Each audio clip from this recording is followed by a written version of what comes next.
Now this, a new FEC filing shows that Minnesota Congressman Ilhan Omar raised $1.1 million just last quarter.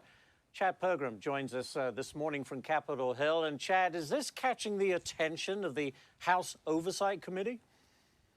Ashley, good morning. House Oversight Committee Chairman James Comer is launching an official investigation into Omar. He wants to know how her husband made so much money after she entered office. It's part of an inquiry into fraud in Minnesota.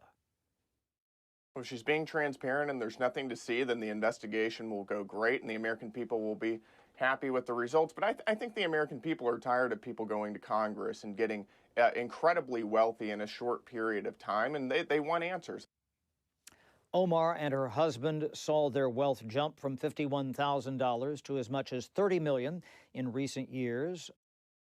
Man, so House Oversight Committee is launching an investigation into, the Representative Omar's and her husband's, jump in wealth. As you just heard, from like around 50K, upwards to 30 million. As she, has been in office, and a lot of people are going to say, she's been getting insider trading tips and stuff like that.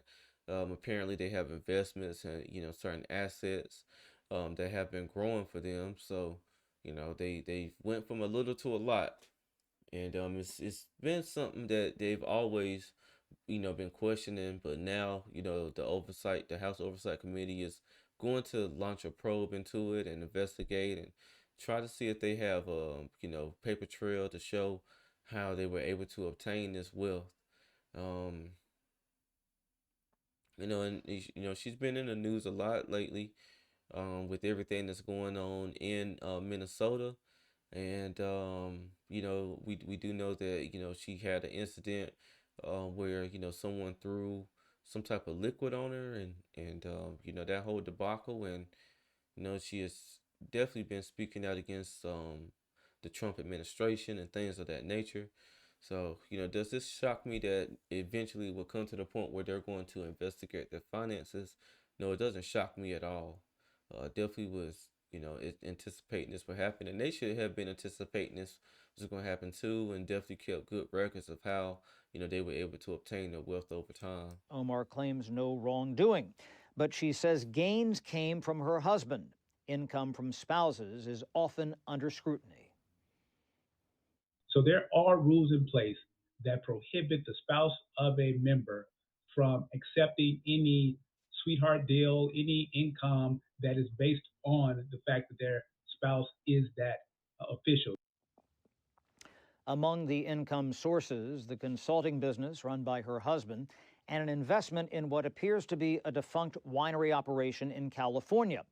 Lawmakers say people often score investment opportunities once they reach office. I think you have wealthy, influential people that will say, hey, buy into this, we're getting ready to do something. Buy this oil well, we've already hit a little bit, we know it's going to get bigger, and they buy influence that way.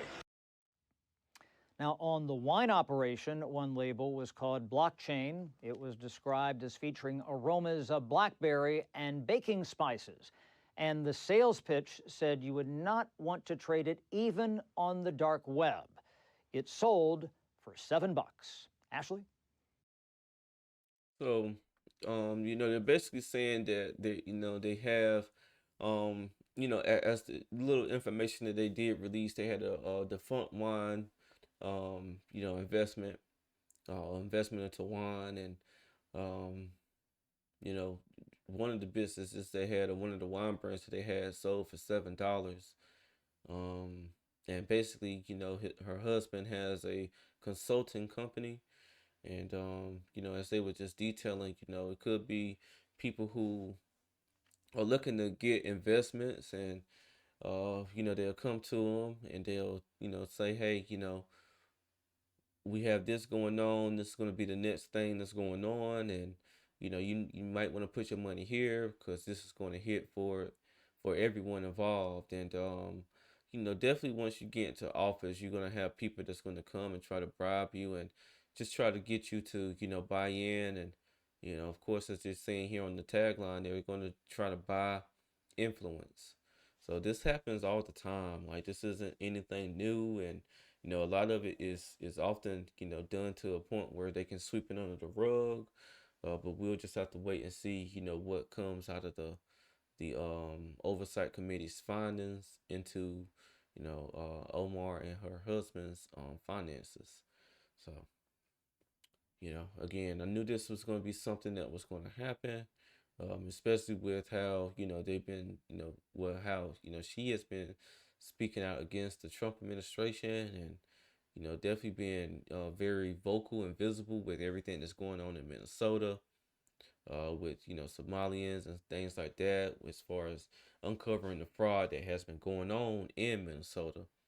And once we get more information, we're going to come back and do more reaction videos to this. This is just the initial news. So I'm going to go ahead and close this one now, because there's really not too much more to say as far as this is concerned. This is going to be one of those topics where I'm going to have to do a lot more research into the companies that her husband has. And of course, they do have rules in place to where people are not supposed to, get sort of, as they say, sweetheart deals. Even spouses of, members are not supposed to get sweetheart deals, be able to be influenced by others, or, be told where to put their money. Because, if you're going from like 50K up to 30 mil, you definitely gonna have eyes looking at you to see how you obtained that wealth. It's just how it is and how it's gonna go. For normal folks. You go and put a large deposit into the bank. It within their system, it sends that to the federal authorities, who are going to be taking a look and see, well, how did you come across these finances? So and it may not come instantly. They may just give it some time to kind of see, if it's like a repeated thing, if you're repeatedly making that type of money. But it does set off triggers. So, but until we get more information, I'm gonna close out. If you have any comments, make sure you put them, in the video or under the video here, and make sure you like and subscribe to my channel. This is Justin Paul. Peace.